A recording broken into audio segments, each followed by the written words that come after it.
Shout out to USARK and all USARK members. If you don't know what USARK is, don't be ashamed. Just go ahead and click the third link in the description below. See what USARK is all about, okay? You never know when legislations are going to hit your backyard, so that's why it's very important to consider becoming a USARK member today. These numbers really do matter, and they look at it for consideration when it comes to battling legislation. So first and foremost, thank you, Phil Goss. Thank you to anybody out there who partners up and volunteers with USARK organization. Thank you for anyone out there who's a USARK member. And if you can't become a USARK member today, please talk about it on your platforms. Let your neighbors know, let all your pet stores know what USARK is here for, and it's here to fight for our animal rights. Thank you to every USARK member and USARK supporter out there. T-minus 30 seconds.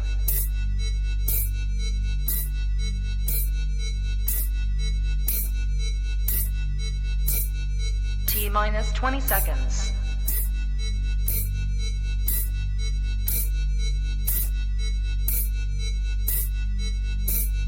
10, 9, 8, 7, 6, 5, 4, 3, 2, 1, 0.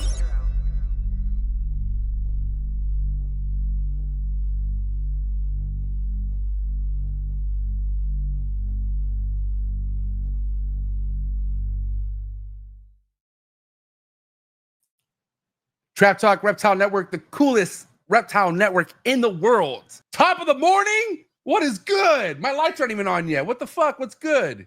This is different. I like it though, man. Dude, here's the thing. People don't understand. Well, people who know me, mornings I'm the most hyped up throughout the whole day. I love it. How are you feeling? Great. You know, I'm a morning person as well. Morning to midday. I mean, that's when we're at our sharpest, I think. For sure. Oh my god, especially in the chats, right? Shout out to the VUnit and the trappers, but we're dude, it is cracking in the chats in the morning, huh? Yeah. Very passionate. What's going on, man? Good to have you here, Big E, Top G, Villarino Reptiles guys. You know, always here on those Monday shows. But how's it going for you, bro? How's your weekend? You know, I know we're on Sunday recording right now, but how's it going? Good. Just had a birthday celebration with my mother-in-law and got back home now. Gonna check on the animals in a little bit and just relax the rest of the day. Yeah, man. Well, listen, we have quite the episode in store. You know, I'm gonna be leaving to the the Southeast Reptile Expo this coming week. So I wanted to make sure I had a show ready to go for the next coming Monday. And Syclones, ball pythons. I know we've heard of them heard about them on the show, right? But I've been hearing a lot more things as far as like kind of projects they're invested in. Dude, they're not playing around, bro. Like they mean business for sure. Yeah, I love the projects they're working. It's a lot of the stuff that I'm working as well, just a little, you know, further behind. The Hypo Sunset stuff, the Exantic Clown stuff, Hypo Puzzle. I love it all. I mean, it's top-notch stuff, and can't wait to talk to them about it. Yeah, man. Shout out to everyone in the chats. And, you know, like I said, you guys are in for a treat. This is something that this live will only exclusively be available after this on Patreon. So if you want to make sure you hold on to this live, head over to the Patreon family by clicking the first link in the description below. One ball python organization app in the game. Make sure you head over to Clutch's Instagram account and also go to Clutch's website and try out the trial for 30 days. If you're just coming into the ball python game, tell you right now, man, stand out from the laziness. I mean, look organized and look cutting edge, and the way Clutch has things labeled, it just looks legit, man. And shout out to everyone who's currently switching over to Clutch and starting to adapt to that organization type energy when it comes to, you know, displaying their ball pythons. I think it's super important, man. But again, shout out to Clutch, shout out to Sebastian, Justin, Summer, the entire Clutch team, and looking forward to hanging out with a lot of those people this coming week. Also, today's episode is brought to you by Prague MORPHs. Shout out to Devin and Teresa over there in Prague. Killing it, man. Definitely one of my favorite European ball python breeders in the game for sure. Been following their work for the last year or so now, and man, they're talking about being ahead, and these guys are just murdering it. So thank you so much, Devin and Teresa. Head over to progmorphs.com, see what they have available possibly for your projects. And I'm telling you right now, this is top tier stuff. This is the way to be doing it. Also go to their Instagram and make sure you follow them on IG and go to their YouTube because they also have some cool content on YouTube. So Prague MORPHs, thank you so much. Links in the description below. Last but not least, shout out to RGI, #1 skin testing shed company in the game. Please go to RGI's website, Rare Genetic Inc., and make sure you take advantage of new prices right now with RGI. There's a lot of exciting stuff coming for colubrids. Okay, so if you didn't catch that episode that RGI just did, make sure you go to their YouTube, Rare Genetic Inc. on YouTube, and subscribe and check out that most recent video. A lot of exciting stuff, man. These guys are not playing. And thank you so much, Ben, Sean, the entire team over at RGI. And yeah, man, I don't know about you, but I'm ready to bring on Jordan and Grant. They're tapped in all the way from the other side of the pond. Oh, yeah. I love UK, man. It's, you remember back in, I would say when I first started this, I used to have a Saturday morning show, Dabs and Coffee Sessions. Do you remember that? The International Dabs and Coffee Session episodes? Do you remember that, or did you not follow me then? Damn. I was very consistent on bringing international guests on. I don't remember. Dude, no, it's all good. This was like the first 2 years I was doing it. So I get excited for this, man. I like other breeders around the world because we're definitely not the only ones doing it in this country. I'll tell you that, I like to hear perspectives from all around the world. So right. I'm with you, man. I can't wait to continue to do this stuff. Sick. I'm on board with it. Well, listen, guys, you're in for a treat. Do what you gotta do to get your mind right. Do what you gotta do to stay hydrated. Episode 601. We have Grant and Jordan from Cyclone Ball Pythons out of the UK coming at you right now. Let's go. Good.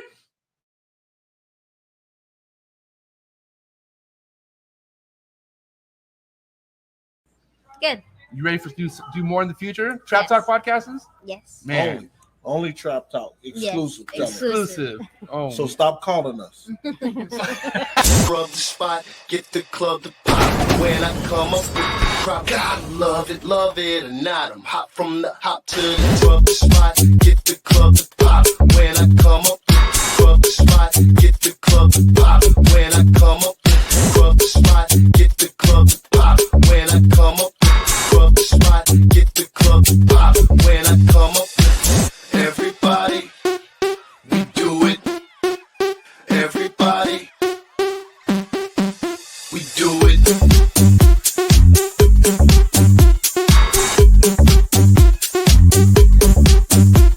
Do it. Do it.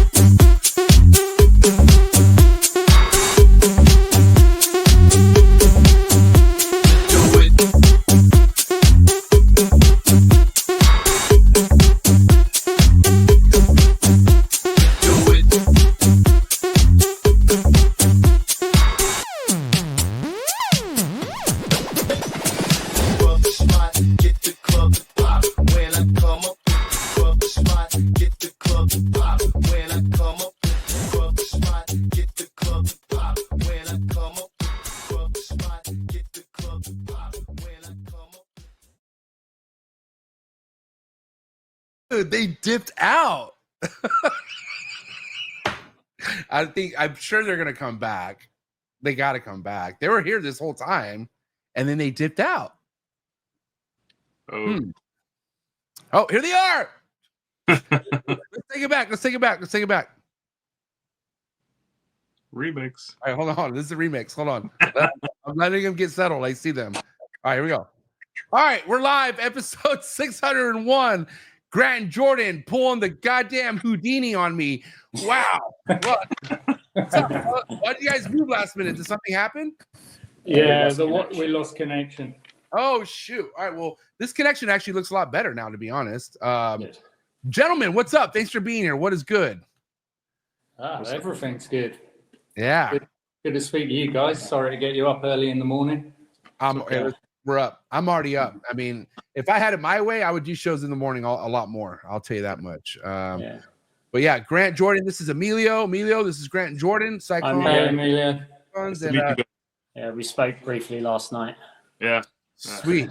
Yeah, good to have you guys here. I've heard nothing but great things, but also like a lot of fresh things, want to know right off the gate, is this a new venture? You guys breeding and keeping ball pythons, or what's the story with that? Well, it sort of started completely by accident. My girlfriend's brother bought some geckos, and I thought about it a couple of years back, and then he sort of reignited that. So I actually got geckos before we got any snakes, and then sort of invited Dad to come to a reptile store to us local, and we walked out of there with 4 ball pythons. And that's sort of where it just took off. And from there, we sort of found Morph Market. Not the Morph. And that's where it all sort of... Once you find Morph Market, you're in. You're like, down the rabbit hole. It's the auto trader of reptiles, isn't it? So it's the best. Yeah. So then, of course, from there, I purchased my first expensive snake that I bought was Banana Leopard Sunset through Justin. Wow. And then we got the introduction through Tom at Tom Wolf through SWR Shipping, and then from there we got introduced to Devon and Teresa, and then from there we met Miguel from AEP, and it's just sort of spiraled from there really. And finding the Morph Market calculator that's another. Sure. Made the switch in our mind, say, hey, this is really cool. Let's see if we can get into this, and that's how it took off. By the way, you never stop using it. No, no, I bet. Yeah. But I got to ask you, Grant. What was it that kind of sparked the interest for you to come be on board with such a thing? It's not a common hobby, even though it's getting a lot more popular. But this isn't something not everyone usually jumps on board with. So what was it with you? I always wanted a snake, and my wife would never let me have one. And then I thought, if I can use my son to wangle one into the house, that would be a start. But I've always done stuff with. I've got another son as well, and when my younger son was growing up, I spent 8 or 9 years with him doing soccer, coaching him, and ended up running a soccer school and running large youth football team. Then Jordan got into go-karting, and I spent 8-9 years with him in motorsport through racing and that. And he raced in the US for 2 years in cars. And then both my boys left home. And so after spending so many years where literally every weekend you're with your boys and what have you, it was like, oh, this is cool. This is something we can do together. And I'd recently pretty much retired. So I was looking for something else to do. And I've got a nice collection of Japanese koi carp. I used to go to Japan and bring them back. Oh, wow. And so it's just, animals has always been my thing. Right on. And then I discovered ball pythons, as in the amount of different genes and how you could create something that's never been created before. Endless possibilities. Yeah, and to be fair, one of the first snakes that Jordan ever showed me a video of was an Xanthic DG clown. And I thought, I want one of those. And then I saw how difficult they were to get, how much they cost. And then suddenly realised that in a few years we could actually make one, or try and make one. Yeah. So the first few expensive snakes that I bought were like VPI, het DG, het clown, and male and female, and we're not going to be able to produce them in our first year, but within a couple of years we should have a chance of producing VPI DG clowns. Right.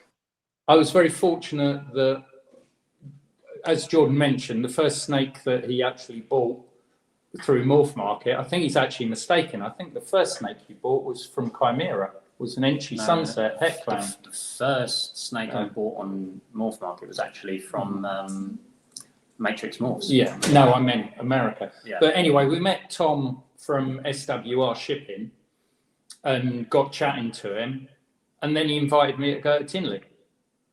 And then I went to Tinley, and that was it. That was like, my eyes were open. I met Justin, I met, Brock, I met Bob. What Tinley was this, Grant? Like most recent? October, yeah. Damn. Was it October or September? Yep, October. And suddenly I'm sitting at, when I say the top table, I'm sitting with all the leading people in the world in ball pythons, the top breeders, talking to them. And it was a bit similar in koi. When I got into koi, I went to Japan. Next thing, I've got the top breeder in Japan coming and staying at my house. And it's just... Grant, I have a question for you, because there's Aussie Boys compares the koi market to the ball python market. He said this before. I would love to hear what you think about that. I think it's very similar. Breeding koi is much harder than breeding ball pythons. You know, because if you do one pairing, you get 350,000 fry, and of that you'll kill off 349,800 of them because they're no good. Wow. And then of the 200 that you grow on, you hope and hope and hope that one or two is actually worth keeping. I mean, during lockdown, I did actually breed my own koi here, and I did it in the Japanese way. And it was fun, but it was a lot of work. I bet. But yeah, it's similar. It's a little bit different. With koi, there's certainly not as many genes or variances that you pick from, and it's more about the appearance of the fish. I mean, if I showed you two fish, you wouldn't be able to tell the difference between a $500 fish and a $500,000 fish. But I could. Yeah, same with ball pythons, right? If you have someone who has no clue what the hell they're looking at, and you show them a super pastel or something that they would never think what the value of the gene is in the market, and they're just going off looks, you'd be surprised. Like they would have no clue what the hell they're looking at. I think if you took the hypo gene, would be a good example of what like looking at good koi as opposed to bad koi, bad koi. Because you can look at hypo is such a varying range of quality. There's some really poor hypo out there, and there's some exceptional hypo out there. Yes. And it's a bit like koi. You can look at two red and white koi. They're both kohaku. One is an absolute piece of junk, and the other is exceptional. But they're both kohaku, and one will be worth $50, and the other will be worth 50 grand. And it's about the quality. And to be fair, Devon at Prague is always reminding me about the quality in hypo, and has taught me all about that gene. We're not all about it, but you know, he's got a good line of hypo. But I like winding him up a bit about it anyway. You know, yeah, I would say, you know, one of the best things you could do to just kind of let people know what your involvement is just show your work, like show what you have, you know, and a lot of the times there are some people out there like Prague MORPHs who have, and like yourselves, that we'll get into the projects here in a bit, but have some stuff out there that you're like, holy cow, like it's that stuff I can't even think about making for like the next 5-6 years. You know what I mean? And there's ways, obviously, like there's different entry levels into this hobby, and it all depends, like, you know, where you want to be at, you know, and it's no joke. Like, and like I said, you know, Levance from Straight Fire Reptiles, when I had him on the show years back, always said, like, this is like riding an elevator, and some people are scared of heights and they get off at certain levels. Some people don't get off and they just keep riding all the way up. And obviously the higher you get, the scarier you could possibly get. But it's so true. Like this, there's sky's the limit in the ball python game, and it's only going to get nuttier and nuttier, you know? I think, you know, I run my own business for 33 years. I sold it 2 years ago. I think anyone getting into ball pythons to make money now in the current market, I think they've got to be realistic that they're not going to see a return on any initial investment for 3 to 5 years minimum. Yeah. And if they want to see a decent return, producing clowns is not going to cut it. No. Unless you're getting early into some of the dinkers like Cosmos, or, you know, hopefully we've invested a bit in Gorilla. You know, I actually sought out Gorilla because I thought it was really cool. Same. And a very lucky conversation actually ended up getting a hold of 4 of them for me before they even went on General Sat. Did you speak to you spoke to Antoine on those, or who? Yeah. Okay, that's my guy. Yeah, but it was. Shout out to Antoine.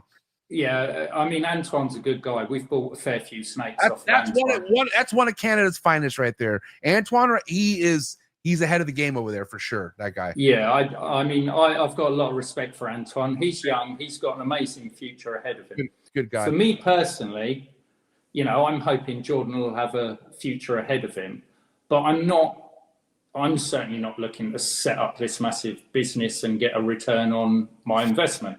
For me, it's about a hobby. I want to create cool shit. Yeah. Anything I do, I want to be the best I can be at it. So I want to create the coolest shit in the shortest possible time. But I won't ever see a return on the investment. It is not what I've done it for.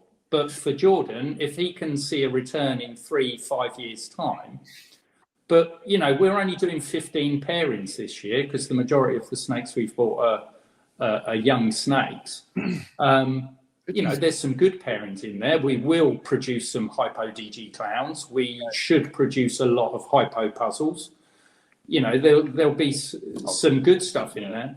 But half the pairings we're doing is producing, like, we're hoping to produce triple het monsoon DG sunsets and monsoon DG puzzles as heads. I don't know what they're going to look like, but if we don't try now and produce something for the future, we'll always be behind the game. So, go ahead. This could be a life endeavor for Jordan. Well, hopefully so. Yeah, we don't know, man. That's what's beautiful about what we do. Me and MJ, we never thought that this would be our life. Yeah, you know, sure. That's amazing. I think, you know, I think that there a lot of people, we're seeing it in the UK. You can see a lot of people selling up their collections. But when you actually look at what those collections are, you can see why they're probably struggling a bit. Because like I said, in 5 years' time, no one's going to be selling standard clowns. You're going to need to either be a rarer codon mixed with clown, or it's going to have another recessive or two in it. If not, you're going to be selling snakes at $100, $200 that, with all due respect, cost you more to feed and heat than you're ever going to get a return out of. But guys, like, just like anything else, right? Like, if you go to any hobbyist, okay, they have what to them would be the coolest stuff that they could hold in their collection. But one thing they don't do is sell the coolest thing that they have. And the problem is there's some of these people who've gotten in the last, okay, COVID breeders, I guess I hate to always target them, but it's always the COVID breeders we're talking about that come in and they've actually produced something cool, but then they sell it. Like, instead of having, because, like, for instance, you just made something you don't have in your collection, and for whatever reason, you have it for sale.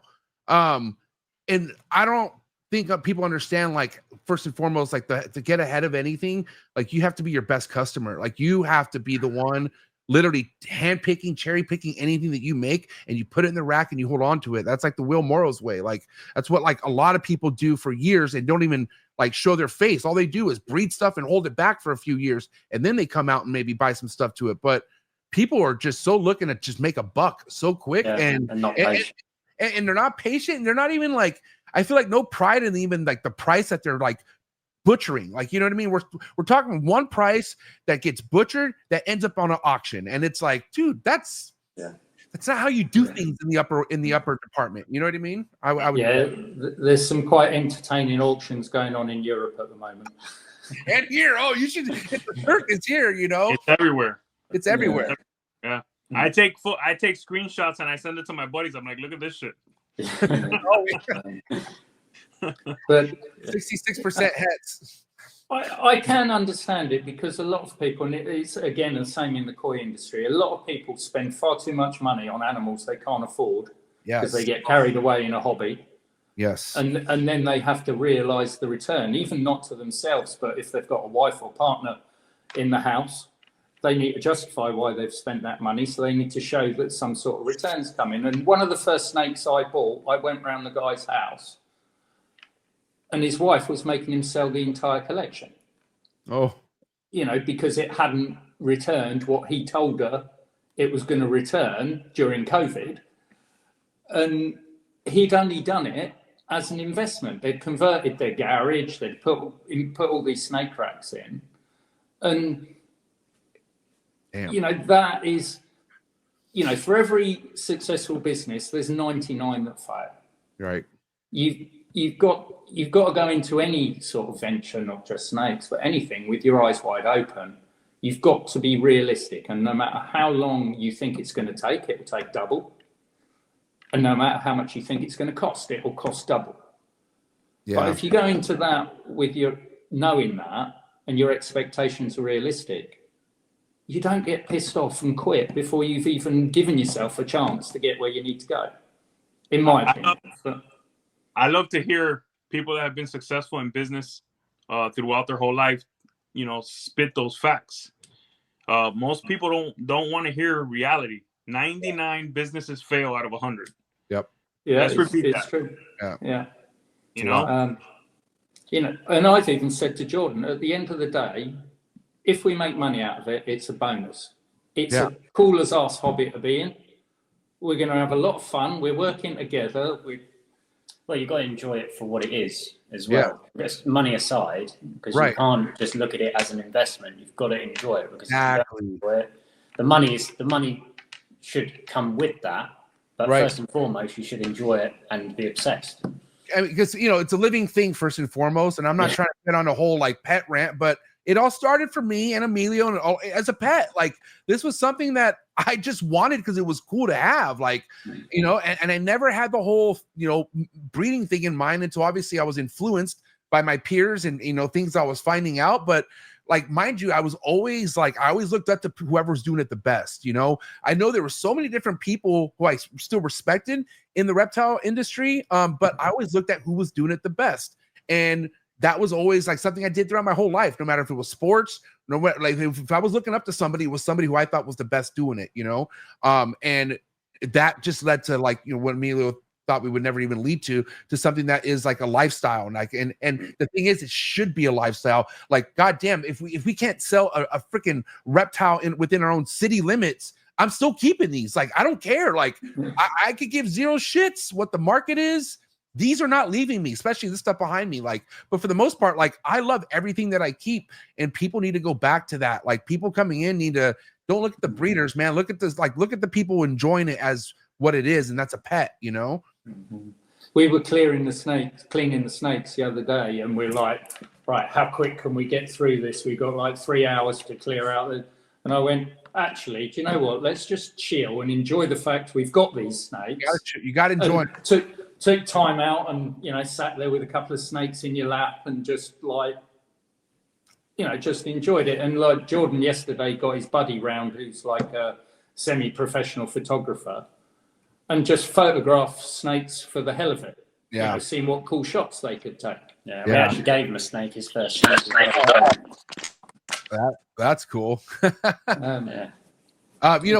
One thing I always tell myself, like, because it's so like common, like firsthand nature at this point, but if I have a snake out, I whip my phone out, and I always do like some sort of, like just B-roll shot or something, but I don't always forget to just put my phone down and just stare at the snake for a little bit, because it's a lot. Like, you're not only are you trying to, go through your day cleaning snakes, but you want to take content of the beautiful animal, you know what I mean? And if on social media, you got to be consistent with that stuff. But sometimes you'll just forget to just like put, not only like slow down, but put the phone down too, and just admire the animal. And, but that's why it's our job to keep this fun. You know what I mean? Sometimes it could go from, a therapeutic type thing to where like it's a chore, and it's going to be a chore at some point, but you got to enjoy that grunt work. You got to enjoy like what some people will look at like work. It's not work to us. Like, I'll come in here no matter what time of the day and do what I got to do. Like, I don't ever see me off the clock when it comes to keeping reptiles. Like, there's no such thing, And Grant, let me say this: those 3 hours to clean, I want to say this. You guys are fairly new in the game, but you said something that we all do, right? Okay, I'm gonna spend 4 hours today, bro. We're all cleaning, gauging progression, taking pictures, sharing, like analyzing, bro. It turns into not 3 or 4 hours. It turns into 7 or 8 hours. Oh, yeah. Yeah. Well, I mean, Mondays and Thursdays is a full day anyway, but I'm just using it as an example that normally we can do the adults in 3 hours, and I just said, well, actually, let's just chill and enjoy the snakes. And like, I mean, because like, regardless, life is always going to get in the way at some point. And, as much as we want to say, we are sometimes on the fucking clock and we got to hurry up, but when you do get the chance to enjoy it, like how you realized it, Grant, definitely take that moment. You know what I'm saying? Yeah. Because, where you're at now, I mean, let's get to it. You guys are making a new room right now, which looks awesome. Well, let's say that room gets all done. More animals come into the mix. It's only going to get heavier and heavier, my guys. I'm telling you. Sorry for the interruption, folks, but a quick word from our sponsors. Hi, I'm Devin. I'm Teresa, and we are Pragmores. We are based in Czech Republic, a small country in the middle of Europe. We really love animals that revolve around multi-recessive projects, and one of our very favorites is Hypo. We're really looking forward to clutches that are coming this season, and some of those are Hypo Clown, DG Clown, Hypo DG Clown, and one of our all-time favorites, Hypo Puzzle. Hope you enjoyed the next episode on Trap Talk, the greatest reptile network in the world.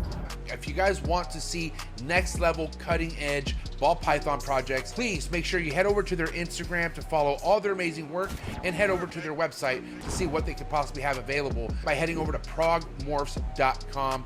Thank you again, Devin and Teresa, for bringing some of the biggest heat worldwide. If you're in the ball python game in 2025, you know what you should be doing with your sheds, and that's turning them in to get them tested. That's right, no more POS heads, no more 66% heads. We can find out directly through today's sponsor, and that sponsor is Rare Genetic Inc. Thank you so much, Ben and Sean over at Rare Genetic Inc. Head over to their website, raregeneticinc.com, and head over to their YouTube channel and make sure you subscribe to their YouTube channel. They put out a video every Wednesday to update you guys on new current events over at RGI. But I got to tell you right now, very excited to continue my partnership over at Rare Genetic Inc. Head over to their Instagram account. Make sure you follow them on Instagram, subscribe, hit that notification bell on their YouTube channel. That way you're current on new announcements and anything that they got to update you with. Again, thank you so much, Rare Genetic Inc. RGI, you guys are the best student in the game.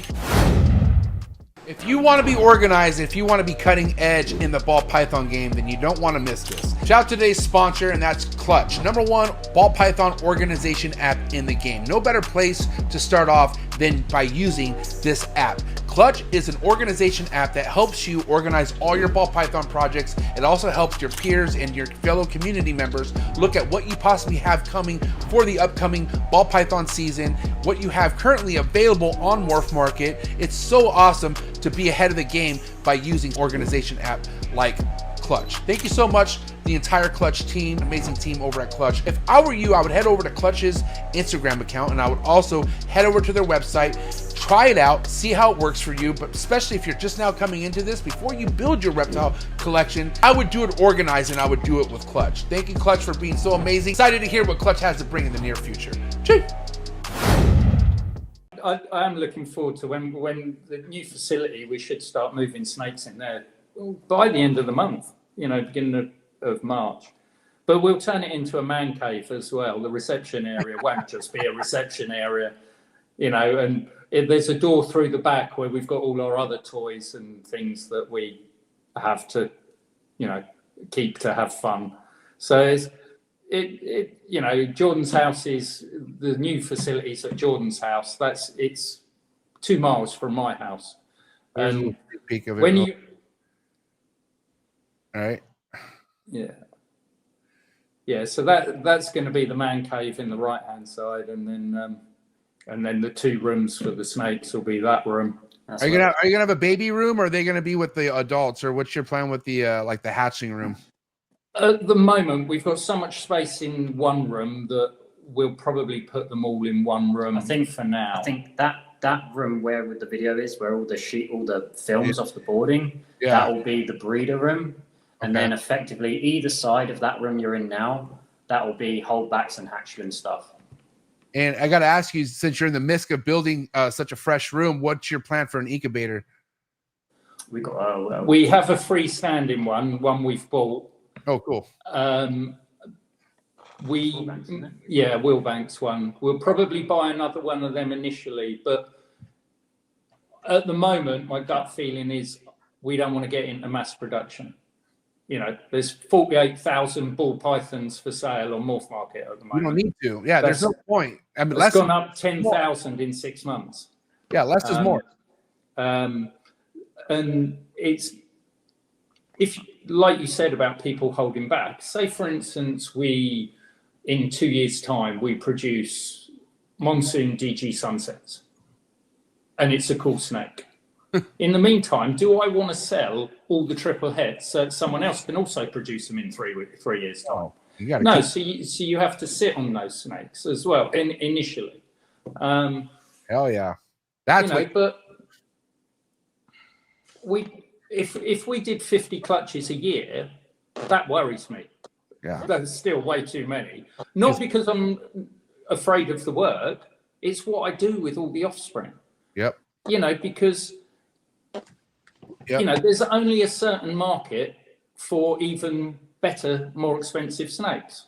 Yeah. Like, you know, if we took hypo clowns at the moment, or DG clowns, the price of them has fallen through the floor just in the last sort of like 8 months of when we started looking, and what I'm looking at now. It's getting worse. Yeah. So, you know, if we're then producing more, all we're going to do is end up hurting that price also. Yeah. And so then everyone's losing out. And even with 15 clutches, you're going to have your plate full with some babies that you know aren't going to be around. And you're like, I don't, you know, those stack up. I'm a 15 clutch like range guy. Like, and I recently had even like that scenario where I had a bunch of cool pieds, but I'm like, what am I like? I had like 20 of them. And I'm like, dude, I imagine if that was like triple at 60 of them. And so you're even with 15 clutches, you're going to have mouths that you're feeding that you're like, I need to hurry up and figure out where these are going to go. And that no matter what the scenario always is kind of sticks on your mind. Like, and it should, like, you always should keep that overhead in your head. Like, I got to find a home for these babies, because you just keep feeding them and feeding them and feeding them. It's going to keep getting harder and harder to sell as they get older. You know what I mean? The pet market babies at a good established age is like the best time to sell. And I know Emilio will talk on that because he does really well with that. How many clutches last year? 74 or 73. That gives me anxiety. Okay. He did. It's a lot of work, man. I agree with Grant. It's a lot of work. And I do this full time, so I can, you know, it depends also if you have a market for these animals. You have to build a market for the animals. That's our biggest fear. That's our biggest fear. I'm not afraid of the work. If me and Jordan are spending 5 days a week, 7 days a week, 10 hours a day, I'm not worried about that. I've never been afraid of hard work. What worries me is what we do with them. And you know, where they go, because I don't want to create snakes that no one's really going to want to look after, that no one really wants to buy. But you do have to create a certain amount of snakes as byproduct, if you like. To, you know, every time you want to add in another recessive, you've got to go through 2-3 years. Let me say this: there are people out there that do not have a market, that it takes them a year plus to sell an animal. I mean, that's somewhere we do not want to be. Think about all the care that you had to give that animal that you weren't going to keep. That wasn't your plan, you know? So yeah, a year plus, man, or more. So it's, I will raise this. I have one pet gripe with the ball python industry with some breeders, and I'm not going to name any. Ooh, I'm glad you brought that up, because I listen. You know, I'm telling you, I've been talking to people, all right, and you know, this is the thing, I hate this, even though I know it's just always gonna be a part of the fucking ball python game. But whenever somebody new comes into this, okay, and they find out that these new people are down to buy some top end projects, you got these breeders that want to sink their teeth into you, man, and I'm not. It's crazy to see. Like I get like. So how are you guys delegating the fucking proper information you're getting from, you know, you have so many breeders, and obviously you can see how political it is at the top too. You got, you know what I mean? I don't have to get into details. I really don't. Oh yeah, I mean, no, we've got some breeders that we can't tell them that we talk to other breeders. That's, you know, or we've bought from one, we can't tell them that we've bought from the other. And these guys are old. These are old men too. This is crazy. But anyway, it's nothing new, and you know, everyone will say, "Oh, they've spent a shitload of money, and all these people have become friends with them because they're spending money." Oh, right. Well, get real. That's business. That happens everywhere in the world. If you are not going to be able to buy the best stuff unless initially you have to learn some, hopefully not expensive lessons, but you learn. You know, and there's snakes that we've bought. Well, we've put some snakes straight up for sale again, you know, that we thought would be really useful to us. And they're not going to be useful to us because we've now been able to, you know, have better ones, you know, like more visuals rather than recessive than heads. But, you know, there's a lot of people that I've met that I respect. There's a couple that I've met that I have no respect for, but, you know, in general, I think that everyone, all the top players, there's a reason why they're at the top, or there's a reason why they're aspiring to be at the top. And that's because they've done business to a degree in the right way. I know some of them don't interact with each other particularly well, but you're always going to get that. There's always competition. But I think, no, my point, thank you. My point is that there are people that will try and grab hold of you and see you as a cash cow. We are getting Instagrams. Jordan's getting Instagrams. They're, hey, I see you want to be in the zebra project. And we're like, do you? And we're like, well, no, we've never mentioned that. And they say, oh, I can let you have some. And they send through like pastel het zebras. You know, it's like, for a while, dude, are you looking at the snakes we're buying? We're not going to be entering a new gene at that sort of level. Not if we can go out and buy the other ones. We've already learned our lesson. Yeah. You know, we did buy a couple of cheap mandarins that aren't the highest quality, but that's because I didn't want to pay the money to get into mandarin at the level it currently is. Right. You know, other than that, we're now at a stage we're only going to buy very high quality snakes or double visual, triple visuals. I'll say this too, guys. If there's a certain project that needs different levels of quality, stay the fuck away from that first and foremost. Like I have nothing against the Mandarin gene, but what is Mandarin really? Who fucking really knows? Like I get so tired of hearing like, oh, the reason why that Mandarin looks good is because there's hypo in it and it's a super form and there's all these like inconsistencies. And it's like, and this is why, man, I really wish TJ would just come on my show by now because I love TJ's quality of Mandarin, but I want to know the fucking truth with Mandarin already. You know what I mean? But if there's this much like confusion with a certain morph, I stay far away from that shit. You know what I mean? But again, it's really all depends what your goals are, what you're really craving. I'm wondering if there's anything that was sold to you guys that wasn't what it was. Like meaning like, was there anything that you guys got that once you guys got it, you're like, this isn't what I paid for? And I'm curious, did anything get fixed with it, or I'm just, you know? We haven't. To be fair, the only issue we've had on anything was a snake died in ship. There's two issues.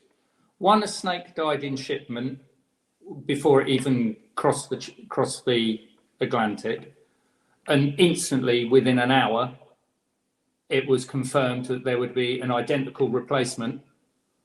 And bear in mind, there was only two of these snakes in the world, and one was his holdback, and the other one that they'd sold us died in transit. But no question, I'll give you my holdback straight away as a replacement. So that was brilliant. And the other one was, we were concerned about, the snake was what it was, but we were concerned there was another gene in there that we really didn't want. So we questioned it, and I had a refund within 2 hours. Right. So actually, they're really any snakes we've bought that aren't what we think they are. Not to my knowledge, no. But to be fair, after the first 10, what I'd call mediocre snakes, really everything else we've bought is from really recognised. And obviously, everything that we've bought now will put past the connections that we've made to be like, hey, you know, you've obviously been in the game way longer than us. Does this look how it's being sold? Yeah. And 9 times out of 10, it is what it says it is. You know, we have some questions, but they will come in time. But the people we bought those snakes from, it would either be a genuine mistake on their part, or we know that they'll cover it if there is any concern. But generally, they'd be idiots too. Because the one thing that my attitude in business is, you try and work with everyone that's genuine, but anyone that crosses you, you just set out to fuck them over. And the thing is, because we're not trying to be a business and we're not money orientated so much initially, we can afford to do that. You know, but as far as I'm aware, I can honestly say, touch wood, I don't think we've been sold anything that isn't what we think it is. There is a doubt on a couple of monsoons as to what the other genes are in them, but they are cracking pretty snakes, and I really don't care if it's not got this other gene. It's certainly got some gene in there that's making them both stunning. So what's the other gene you're fearing it is? Can we please talk about? I'm not fearing it is. I'm hoping it is. They're meant to be monsoon calicos. Oh, so you're hoping it's calico is what you're saying? We're hoping it is calico, but if not, whatever's making them as pretty as they are is something worth having, and we will shed test them, but we can't shed test for calico at the moment.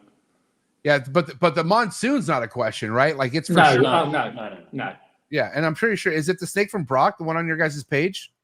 That snake is freaking crazy right here. And I got a special yellow belly monsoon. Is that it? Yeah, that's a special yellow belly monsoon. That's the yellow belly. Yeah, I think that was from Brock. That's from Brock. Yeah, shout out to Brock. So where would you take a snake like this, guys? Because Emilio kind of really schooled me on monsoon a couple, almost a year ago. And I do know that for me, monsoon needs to keep the pattern. Like that shit involved. So what are you guys going to do to like elevate what we see here, but then keep the pattern? I'm curious. Oh, again, shout out to Antoine, because the thing that set me off on the monsoon project was those ODYB monsoons he made. Okay, right and, on. They look phenomenal. So, we try and put it with the monsoon. It's all about, I feel, the color palette. So, the pattern's perfect in my eyes. It's just, clown arguably doesn't really do a hell of a lot to the pattern. But obviously we've got that GHI monsoon clown. That's where I'd be taking it. But GHI genes. I love GHI and yellow belly together. So putting that, we've got two GHI monsoon clowns, a male and a female. And what you'll see with the GHI yellow belly stuff is you'll see stuff without the yellow belly and with just GHI, and you can determine if darker or brighter is going to be better with that. Yeah. Because I'm curious. Like I love a snake like this, but in my heart, I almost want to go darker. But like I don't want to lose the pattern. Like I still want that pattern to be darker than the other palette of the snake. Does that make sense? Yeah, Exanthic in that would be cool to see. That would be fucking nuts. I also want to see DG Hypo in it, and let me tell you, there's an Italian in Europe that hit the Ultra Male, I believe Mojave Monsoon. Mm-hmm. That thing is outstanding. We'll check that out. Yeah. Which breeder was that? Danny something. I forgot his name. But let me tell you, that snake is incredible, man. Dude, I don't know if any of you guys haven't drolled over these guys' Instagram account. Yeah, they've got amazing. I recommend, and then shout out to my boy, Urban Constrictors, dude. That's my man over there, bro. Really cool guy. He produced that snake, didn't he? Yeah. He produced that snake. Oh, shout to Paul. Did he produce that? Yeah. Shout to Paul, man. Paul has definitely one of the nicest qualities of any ball python. Period over there in UK, man. Like he's top dog for sure. I love Paul's work.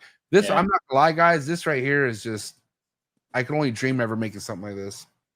Yeah, that's one of my 5. And just hypo puzzle, like that's super chocolate, duh. Yeah. Wow, look at that, dude. Shout out to Devin and Teresa, man. That thing's crazy.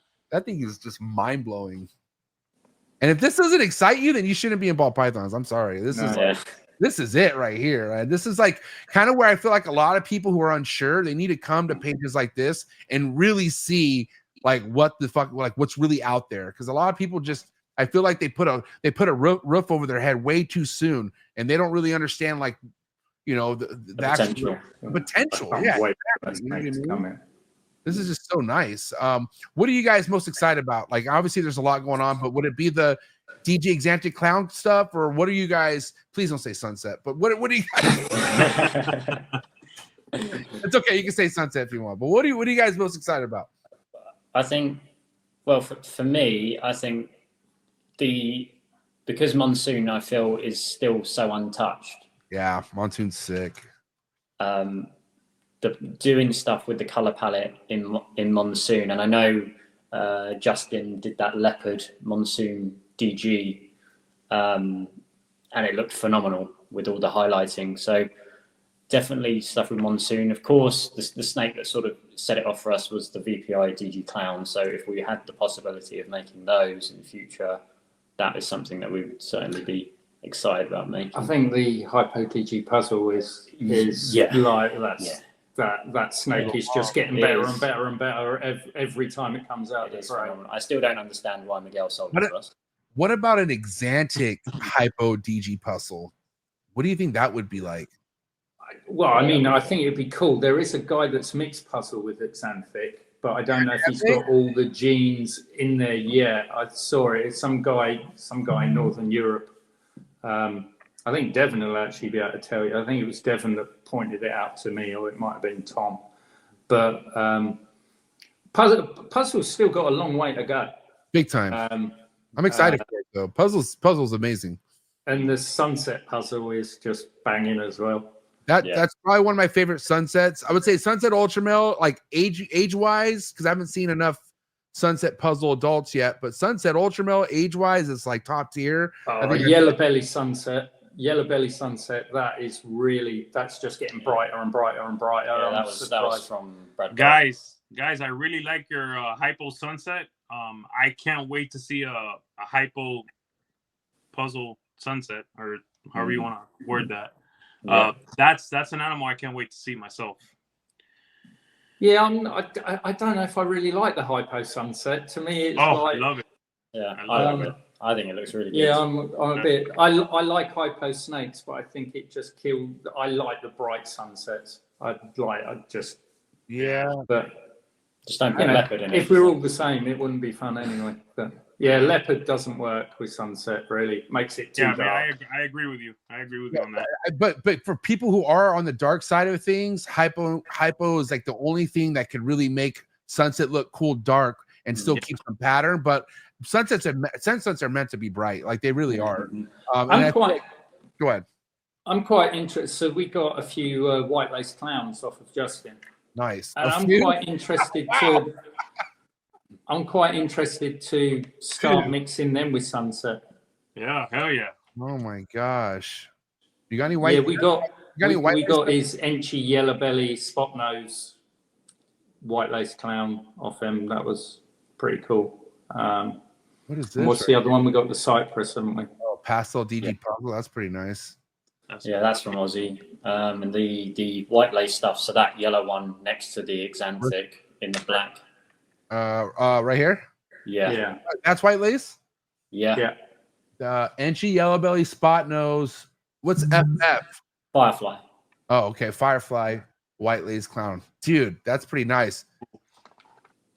I really want to see without Firefly, but because just because like I'm trying to, I have white lace stuff in the future, but I've seen Justin's white lace stuff in person, and that was the first time I ever saw something look better than a DG clown as an adult. Was a white lace clown, and that's why I was like, holy crap! I didn't know that was I didn't know back then. Well, I think this was like 3 years ago. I didn't know things could look better than a DG clown, and goddamn, I was wrong. White lace actually ages better than DG, I think. Yeah, I mean those snakes in person are phenomenal. Like it's the Cypress one. The Cypress one is also on there. Yeah. Ooh, Cypress! I love Cypress. Do you guys have any? You guys work any blackhead stuff? We've got a few blackheads, but nothing. That Wookiee from Urban Constrictors that has blackhead in it. Okay. We also got the Wookiee DG Clown from Urban as well. Yeah, all you needed those little pieces there and there, bro. Like having all those incomplete dominants in such a powerful snake, that's what keeps you separate from everything else. You know what I mean? I always like, I don't know why people sleep on hets to this day, but if you could get your hands on a het with some really cool incomplete dominants, you already had that's already a good step right there. You know what I mean? So yeah, I mean, like I said, the list is getting bigger and bigger with incomplete dominants that are like a must to work with.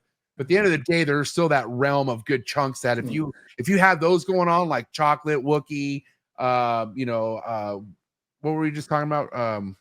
Lace, you know what I mean? Yeah. You guys have any redhead stuff?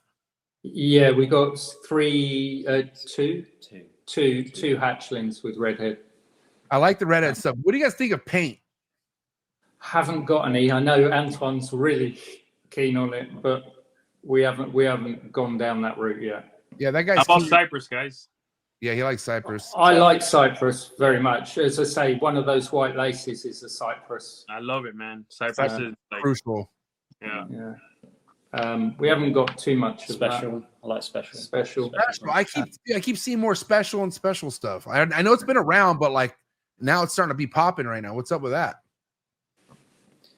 I don't know. Well, it sort of almost Seems that we've got a special hypo double het, haven't we? yeah, but even the special monsoon, it just like really sort of like defines the tiny little bits of the pattern. It's special. A bright gene. Is that what it does? Is it bright? Yeah. What does it do? It brightens. Yep. Yeah. Like defines. Does it gives it Yeah, it's sort of bright. like gives more contrast, I would say, on the snakes brightens a that lot. we've got. Yeah, it brightens a lot. I can't wait to hit. I'm working on special Axanthic monsoons. I can't wait to hit that in the future. I'm gonna have Mojave in it too because I like what Mojave how it marbleizes Yeah. the granite. That's Yeah. my favorite monsoon combo with the Kodam because of the marbling. Mm. But yeah, the special is gonna take the Axanthic color to another level before I add those other recessives to it. Yeah. So, I also like the combo between Wookiee and GHI Yeah. because it seems to like sort of fades out the flanks of the snake and Yeah. it keeps a dark top. What about the GHI Mojave Gorilla we got coming? ooh, Oh yeah, From that's on Antoine. our. Yeah, That's on our Mojave profile. Gorilla. Who's that from I Antoine? want to see that, Yeah. bro. Yeah. That's on our Instagram. All right. Yo, let's see that. Where's it at? I got to see this. And so it's going to be getting shipped here when weather's good, or what's going on? Just the Canadian permits take forever. Yeah, they So- lie. If you keep scrolling down, Right here. you'll know. No, keep going. You'll know what it is. Keep going. GHI Mojave Gorilla. Oh, There I'm it just is. In the center. this thing. This thing. Yeah. Yeah. All right. GHI. Oh, that looks. Yeah. Yeah, that's cool, Okay. man. Okay. What's the gorilla doing though? I'm curious because I Darkening the GHI Mojave. okay. Here's the thing. I'm gonna keep it 100 because I've produced GHI Mojaves before, and mine are darker than this or have been darker. So I'm just trying to see what the influence is with gorilla. I We've see got it a a little couple- darker. Yeah. Yeah, we've got some super. We got a super Super. gorilla coming, possible super, and we've also got a het hypo coming. But the super, it hasn't been posted. Okay. Damn. And then we recently purchased a couple of scrambler stuff. Ooh, Scrambler. All right. Yeah. What are your feelings on Scrambler? We had a little cool deep dive episode with what was his name? Oh, dude, what was the dude's name from Isotope. Canada? Huh? Isotope. Yeah, but what was his name though? Oh my lord. Anyways, cool dude, but we definitely talked about Scrambler. Was it Paul? Was his name Paul? No, not Paul. It's a different. It's another name. Not Marcus. Not Marcus. Not Marcus Jane. Hey, happy belated birthday, by the way, Mark Jane. You're the OG up there. Appreciate you so much, Mark. But no, so we had a deep dive episode on Scrambler, right? But at the end of the episode, I still was very confused. I'm not gonna lie, because like I don't know the fact that like again, like we were talking like a Mandarin thing, right? Like we haven't seen enough like single gene Mandarins to understand what Mandarin really does. And I feel like at the end of the episode, I was almost like that with Scrambler, because any Scrambler we saw that was like amazing had OD, had all this other shit, and it's like, dude, like show me something that's not influenced, you know? So let's hear. So to be fair, the main reason we bought it was because I just thought the snakes looked cool and they were super, super cheap. And we thought, well, like I said, in as time goes on, you're going to need other genes to be doing something a bit different. There's a lot of, shall we say, discussion. We have a WhatsApp group with Devon and a few other breeders in Europe and what have you. Nice. Most of them are hating on Scrambler, so they don't really see what it does. Yeah, there's a Scrambler. There's a Scrambler WhatsApp group chat. That's crazy. And I mean, just kidding. Well, no, it's because you know, effectively it is another gene that is very difficult to define what it is. From my understanding, it actually, when Marcus discovered it, it came in a orange shroom snake from Aussie. And I don't know, is it similar to like Aussie now isolating weirdo? You know, what does weirdo really do?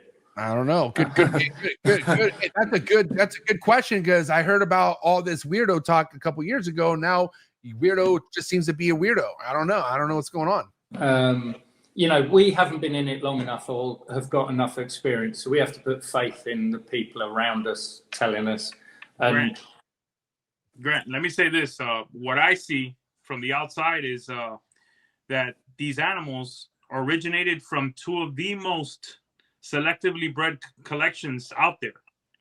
You know, you got Ozzy and you got Marcus Jane, super selectively bred collections that probably were very closed, and you're getting amazing lineage. And I mean, I don't know what the hate is.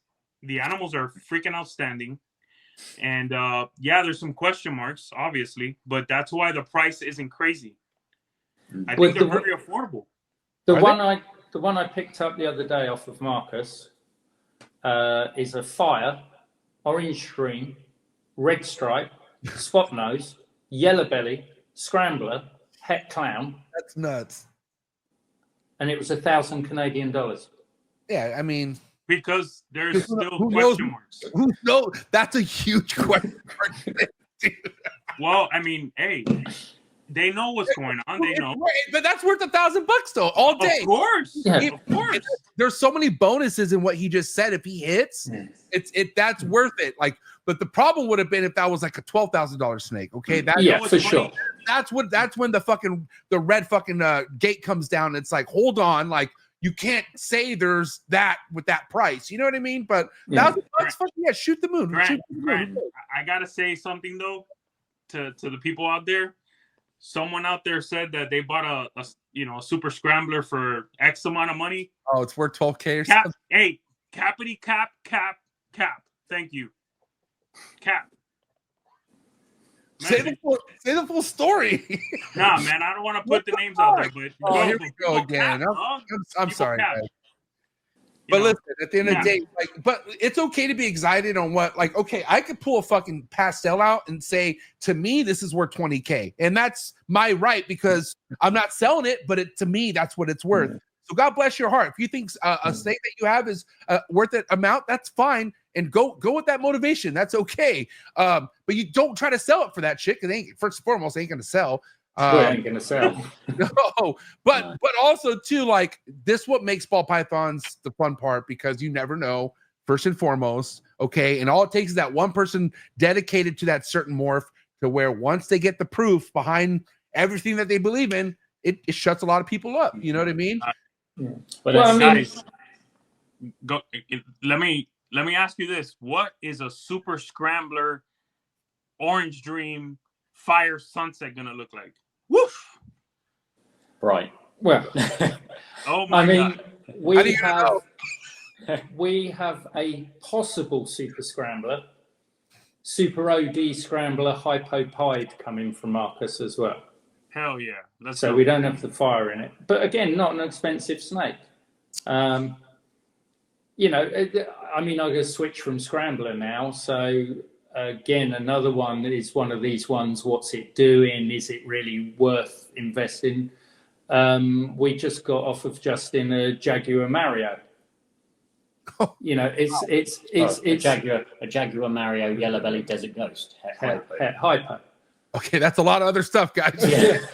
no, but people are saying, well, what does Mario really do? And you know, but the fact is, I gotta say, out of all the other names that are out there, Mario's not bad. I'll take Mario. But then again, like, why Mario? It's a guy who discovered named Mario. Like, what's the story with Mario? Do you get like a little Italian mustache? I don't understand. Like, why Mario? It doesn't matter, because if Justin's producing them, everyone's going to want them. The moment Justin produces it, everyone's going to want them. Hey, so you know, credit where credit's due. If he says it's good, it's good. You know, all of Justin haters are going to clip what you just said. Hey, right now. Hey, Grant, Jordan, do you guys know who Bill Belichick is? I don't know.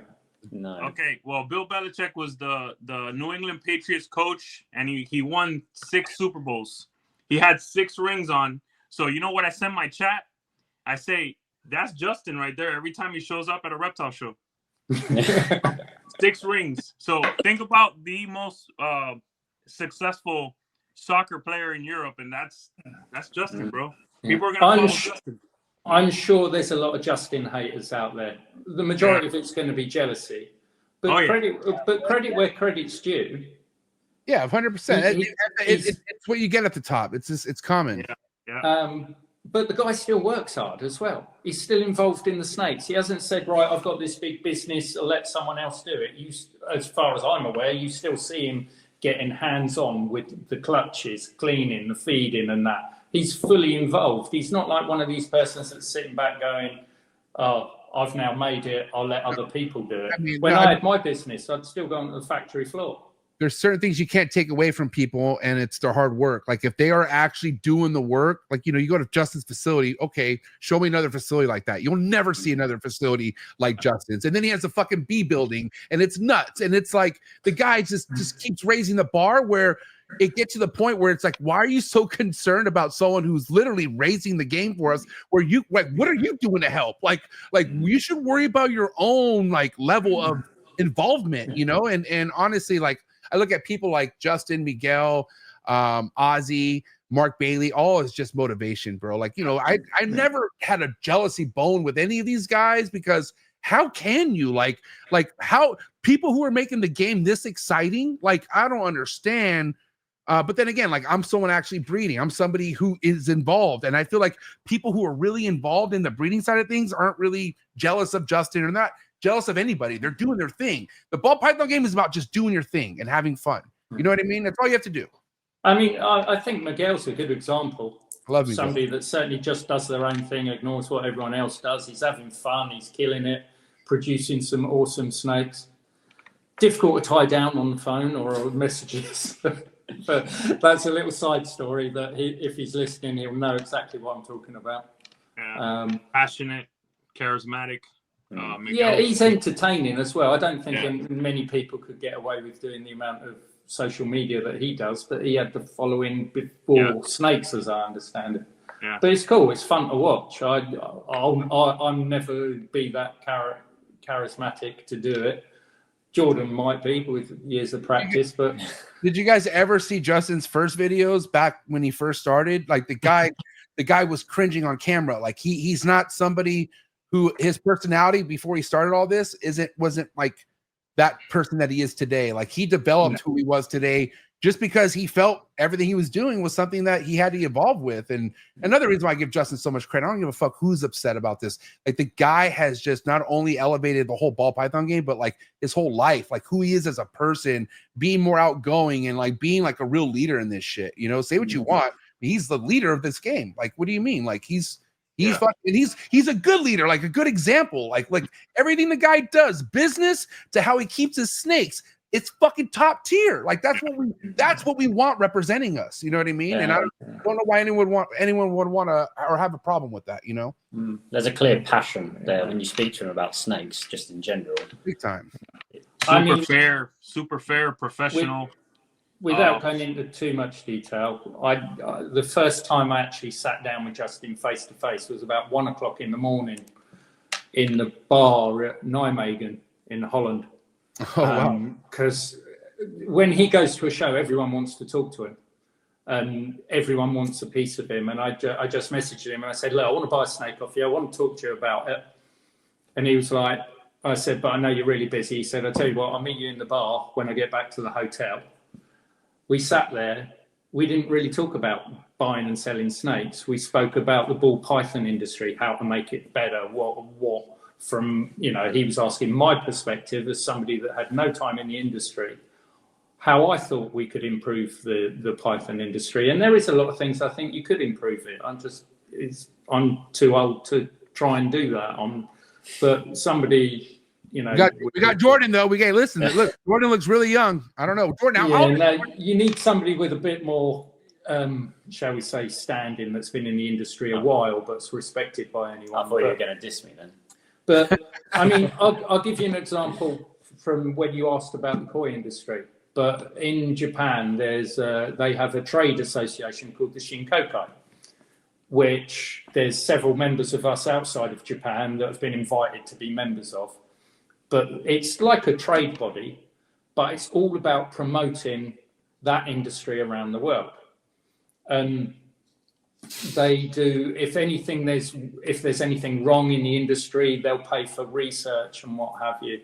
Well, the biggest threat to the ball python industry at the moment is all the regulations around breeding and keeping animals. Certainly in Europe, some countries it's becoming impossible now, or they're banning them from being imported or even being kept.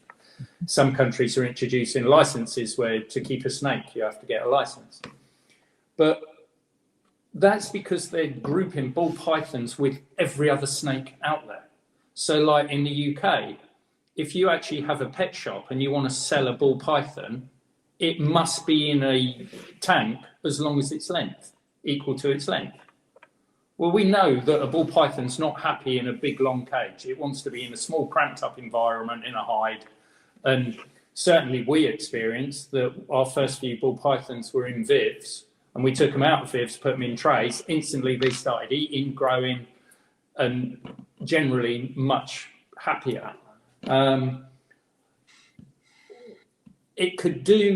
ball python industry could do with its own trades body where people agree to follow a certain set of rules, abide by the rules, and in return they get a badge, but they pay a membership, and then that membership actually pays for specific ball python research, not reptile research or any other kind of snakes, just purely for ball pythons, so that when all these regulations come in, you've got documentation that will prove, because if you prove to these governments and these councils and people, the licensing authorities, that the research has already been done, they're not just going to take an overall study for a species and apply it to every single subgenus, animal within sort of like reptiles or snakes. An example would be like in these bird societies, where they apply one rule for bird keeping, whether it's a parrot in a cage or whether it's a bald eagle in a cage.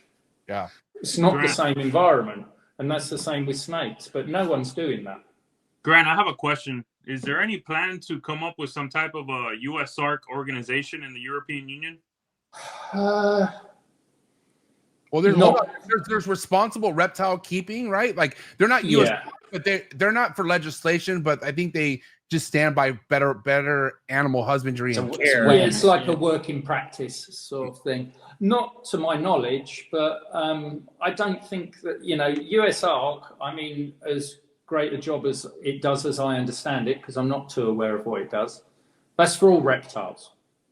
Okay, so their funds are split between all keeping. The ball python industry, if you look at MORPH market, probably eclipses money-wise the majority of the reptile market, unless I'm mistaken. I could be totally mistaken, but I don't think there's many other categories on there with 48,000 items for sale. I could be totally wrong. I don't think I can't access UK, right? You have to be in the country, I think, to do that.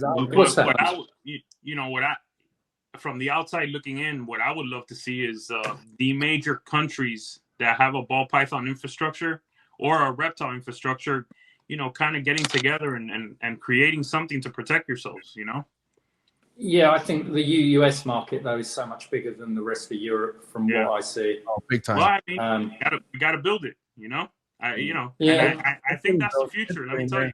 And, I feel like, the Cosmogene and other stuff being over in Europe is going to be a big, big plus for a lot of the projects that are yet to come. So I do see Europe gaining some ground here in the next few years for sure. Big time. At the end of the day, these governments, a lot of them, they want to create, economic growth. And while I know we are small, I mean, the stuff adds up, that's why we're all hoping that maybe the Asian market also continues to open up. We need economic growth, Yeah.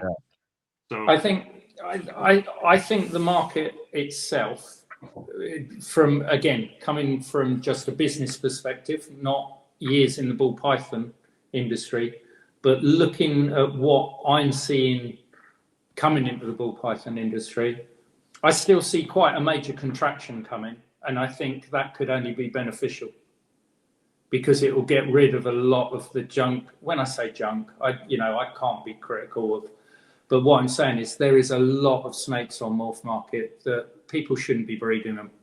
I know there's a lot of byproduct, but there's a lot of people that are breeding snakes to try and sell them for £50, £100, $100, and that's their most expensive snake. Well, how are those snakes actually being looked after if they're actually thinking that it's beneficial to be making snakes for $100? We call those people bottom feeders over here. Yeah, but they need to go. Yeah. Okay, well, facts. Grant, some of them do go, and they just still want to hang around. It's crazy. Grant, what I would say is that we have to continue to, as people leave, we also have to replace them with the right one. Yeah, we need to continue to make the market bigger. Yeah. So, well, for sure. So, no, the market needs expanding, but it needs expanding in the right way. Yeah. And the average price of a ball python sold in a pet shop in the UK is probably about $200. I don't know in America. I haven't been into a pet shop in America. The average sale on Morph Market is $450. But what about in a pet shop? Because that's where everyone starts. Right, half that. Probably $200. Maybe less even. Yeah, $200 probably. Because for us, like we weren't aware of Morph Market through going to a pet shop in the UK. It was just something we stumbled across, or I think even Tom even said, "Oh, you want to do this." But the general public that are just buying stuff for pets, they're not going onto Morph Market. They probably don't even know what it is. Let me say this. Sometimes I'll get some of my V unit members. They go into a Petco or a pet supermarket here in the States, and when these corporations receive the animal's marked up to $450.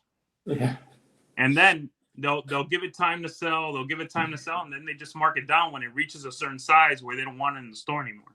So, I mean, there's people out there getting in the game paying 3 times what they would pay on Morph Market. Yeah. I believe that. But I think the future is very bright, but I think you're going to have to be producing much, much better stuff. Yeah, agreed. I just want to see the world market. I want to see the world market like Mexico. I want to see Asia. I want to see Europe. I want to see you guys really get bigger. I think Asia, and obviously from what Miguel's saying about Mexico's really, really taking off. Yeah. Asia, I know breeders in Europe where the Japanese people have come over and bought their entire everything they had for sale. Just walked in and said, "I'll just take everything you've got for sale." Yeah. So I think Asia will certainly be a market. Yeah, I mean, I know this is a far-fetched thing, but think if China opened up, okay? Like, dude, every pastel you better have them ready because 3%. We're coming right back. We're coming back to the early 2000s. Yeah, 3%. We're in the United States. We're 3% of the population. Well, guys, imagine 3% of the population in the world. So koi carp are banned in China. You're not allowed to take them into the country. They're prohibited. I bet. Outside of Japan, it's the biggest market in the world. They spend more money on koi than even the Japanese do. And they spend 10 times the amount of money for the same fish that anyone else do. They have if you go to a Japanese koi auction, they'll be standing there, and then you'll have the Chinese people there with their minders, and they will literally stand there and have a competition, and the auctioneer at the start will say, "Show me your power." And all it is about how much money they can spend and outbid the other Chinese people in the room, and all the Westerners and all the Japanese step back, and their minders are videoing them bidding against each other. And you'll see a fish that was probably $5,000 sell for $100,000. Woo! Just a flex. Just for image, and that fish never leaves Japan. It stays in the farm. They own the fish. They haven't even got ponds back at their house. It's all about the ego of beating their friend. Yeah, man. When the market gets bigger, we might have that when you produce your monsoon DG puzzle. Or I have a China. You might have a China building. You know, That'd be and guys, sick. the reason I would love to host all these Chinese people. Come on, guys, through. the reason I speak this way is because when me and Justin and some of these other guys, Steel City, Ozzy, 20, 25 years ago, bro, the market we have now, none of them will tell you that they saw this coming. None will tell you that they saw this size of market 20 years ago. They did not. Yeah. So how do you feel about this labeling it pyramid selling?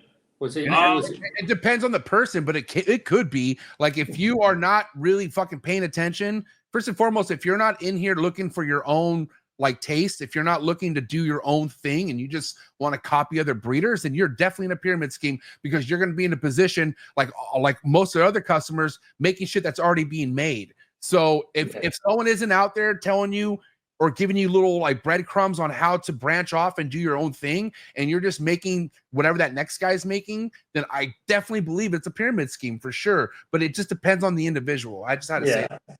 I think it is. I mean, if you look sort of, you know, we've decided to try and join in higher up the pyramid than most would. But, you know, you also want to make beautiful animals for yourselves. I mean, for sure. Different. For sure. Yeah, but what I'm saying is, you know, the people at the top, they sell to the people that are aspiring to get to that next step. And then those people are selling to the ones that aspire to be them. Or to each other. You know, the whole world is a pyramid market to a degree. In a degree. Yeah, 100%. Yeah. No matter what it is, you're right. Yeah. Yeah. But you know, what's your feeling? You've got it ahead of you. You know, you've got years ahead of you. I agree with you. Definitely, because we've bought up at the top. You know, if you're buying a leopard clown and some stuff like that, your sale pool is very minimal, I would say. It's broad, but you know, people want to spend that 200, 150, £100, $100 on a snake. Whereas, you know, if you have the odds at 1 or 256 and you're doing hypo clowns or hypo DG clowns and stuff like that, anything that's not selling top, it would just filter down. And, you know, certainly with the contacts that we've made now, definitely feel like the stuff, and we've had plenty of conversations with people in the industry, and we've had conversations with people that, like the pet shop that we went to, we met the owner, and, you know, any normals or anything like that, he said, send them over and I'll tell you yes or no. So, yeah, it is nice that we potentially have a wholesale outlet, but, you know, only for clowns and codoms. I only want single stuff. Nothing. He said, what genes are you into? We said monsoon, sunset, puzzle. He said, I don't want any of them. I can't sell them. So which is, you know, which is fine. But so, go ahead, Emilio. Sorry, it's all right. You carry on. I was just looking. Guys, we didn't ask you your collection size and where you want to be in the next few years, because the room's amazing. Congratulations, I love it. Thank you. Where do you see yourself with collection size? You know, growth rate with your clutches and whatnot. Where do you guys see that? Well, as we said, we don't want to be the biggest breeder in the world. It's more quality over quantity. I feel a lot of people say that, but it is true. You know, we don't want to be stuck with a huge amount of stuff that is sitting there for months trying to be sold. So I would say this time next year, we'll probably double the size of what we've got now. In 3 years, not in 3 years, with the hatchlings that we have now, or you know, some of them are a year old, 2026 we'll have 60 mature females that we actually went through the list. So at the moment we have 152 snakes. Okay. And I went through the list, and initially I was going to get rid of about 60 or 70 of them. Purely because I felt that we'd surpassed them or we might not use them. But then when you think longer term, there is some nice genes in there that we might hang on to. But I can't see us doing 60 clutches in 2 years' time, you know, and obviously some don't go anyway. But, you know, we've got, when they mature, we'll have 5 hypo DG clowns of various combos. Now, you know, we can pretty much put them to everything we've got.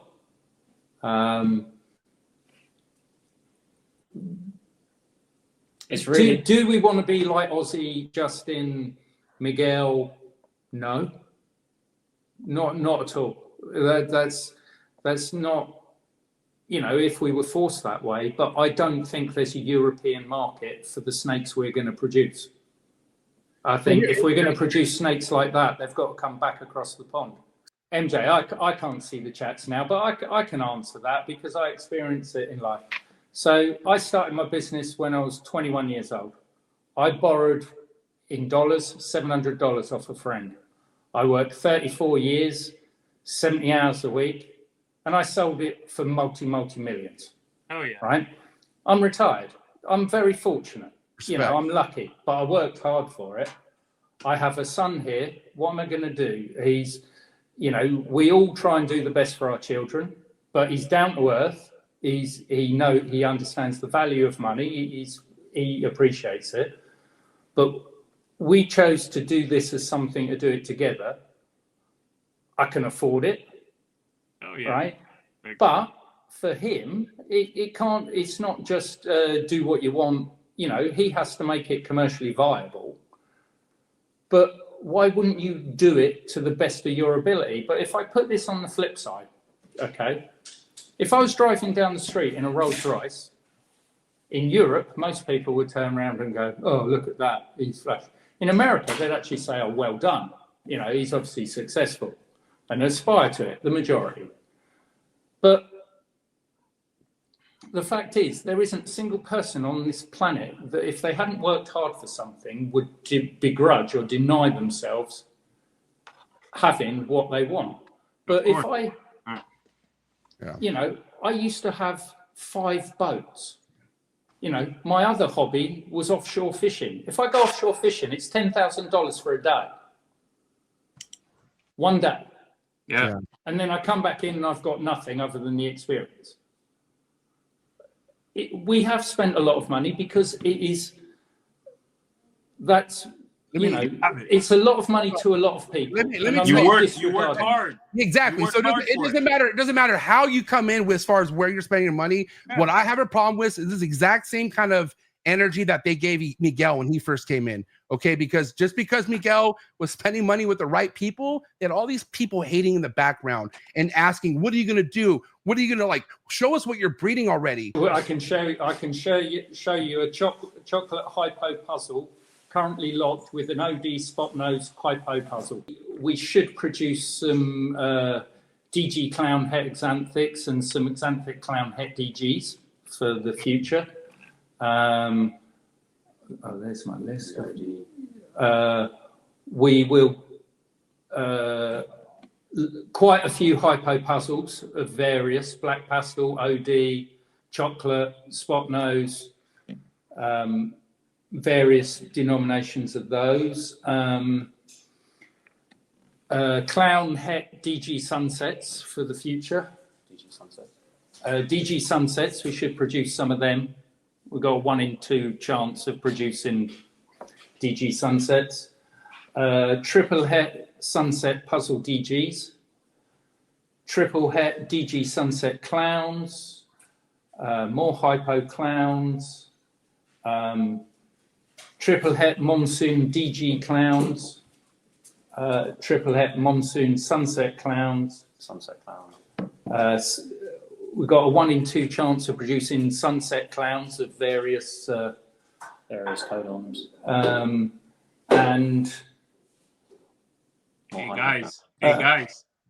guys, you know what you just did to that chat? This is crazy to me, bro. Like I'm really glad I'm not posting this live. I get to edit it.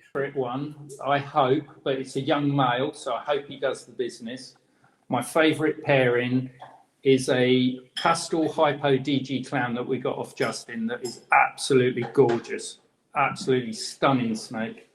And we're pairing it with a black pastel chocolate, orange dream, yellow belly, hypo double head DG clown that we got off Miguel. And if we get hypo DG clowns out of that, they're going to be some banging. So yeah, let's get these hot seat questions for you guys, and we're gonna have you guys back on the show for sure. I think we need to do like a panel with like you and Prague or something like that. I think that would be a really cool show. Okay, but actually, you know what? A set of hot seat questions, because I'm gonna have you on. I'll let Emilio do it. I have a wrap up question for you. Okay, for anyone out there who don't respect you because of the money you spent with certain breeders in the hobby, what do you have to say to anyone out there? Don't care. Really don't give a fuck, because at the end of the day, we're doing it for us. What we do is for us. It's not, you know, we're not promoting ourselves here, there, and everywhere saying we're going to be the next big thing. We don't want to be the next big thing. We just want to make some cool shit and be part of the community, really. Part of a community that accepts us as part of that. 100%. That's it.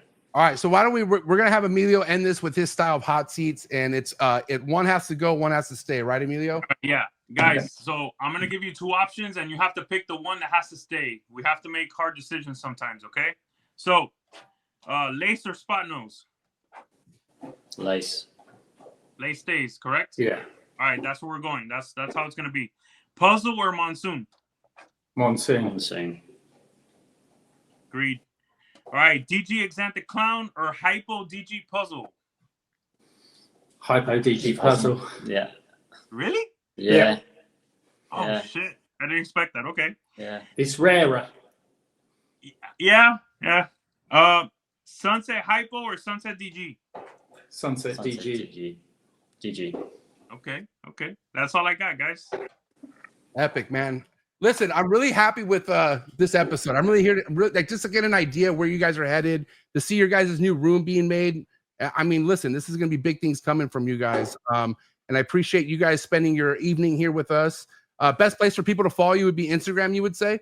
Instagram, yeah. In future, there will hopefully be a YouTube starting once the facility's up and running and we've got stuff moved in. But yeah, for the meantime, Instagram primarily. And right. Obviously, we'll be posting what we're getting in because we've got another shipment coming in March. But yeah, if anyone wants to send a message, ask any questions, please do. Yeah, we'll put the link to your Instagram account in the description below. So guys, go give him a follow. Thank you. MJ. Thank you, MJ. Thank you, guys. Thank you. I appreciate it. Thanks, Emilio. Cheers. Guys, right there, man. I'm excited to see what they do in the near future, bro. Oh yeah. Because, bro, there's always that next Miguel or some sort of cool force that this hobby needs, and it's exciting, bro. You know what I mean? And listen, bro, I am all for people having an opinion, but when you're in the chat saying I don't respect this, I don't do, dude, you fucking sound lame, homie, in the chats. Yourself, hate to yourself. You don't even have to keep it to yourself, but to keep dragging it on and dragging it on. Well, I didn't see the dragging it on, bro. Like, I have to see it. That is wild to me, bro. Like, dude, I love the father-son dynamic. I love what they're doing. I love how excited they are about the animals. They said it plain and Jane that they're in this to make beautiful animals, and if they sell, they sell. If they don't, they don't. Yep. That's the fucking energy I want from everyone out there. It's like, yo, you're in this shit to make fucking badass animals, okay? That's it. No matter what. And it doesn't matter how much money you spend. Stop fucking hating. Stop fucking hating, people, bro. when you see a fucking Lambo going down the street, what do? You hate on the motherfucker? Like, bro. What the fuck? Or ask them how fast their lap time is. Shut the fuck. Who cares, bro? Stop fucking hating. Appreciate you guys. Listen, this live will be taken down. So if you want to see this juiciness, and make sure you go join the Trap Talk Patreon family. That's the only place this live will be available. Other than that, this episode will drop. All right, give it up for my boy Big E, Top G, Villarreal Reptiles, ladies and gentlemen. All right, guys. All right, it's a wrap for episode 601 in the books. Don't forget, appreciate you guys so much. Hit the like button, hit the subscribe button, drop a comment, and I'm out. Cheers.